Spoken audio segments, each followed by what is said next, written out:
Brunswick Police Department in Medina County has issued an Amber Alert for 7-year-old Taiwan Bayman.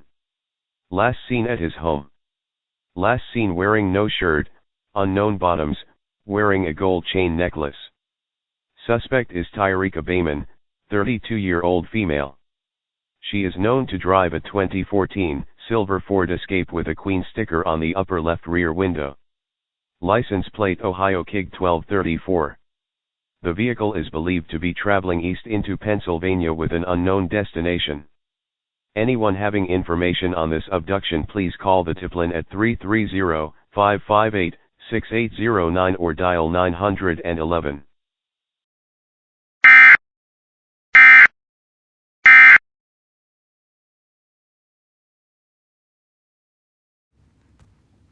I have a word to say about this.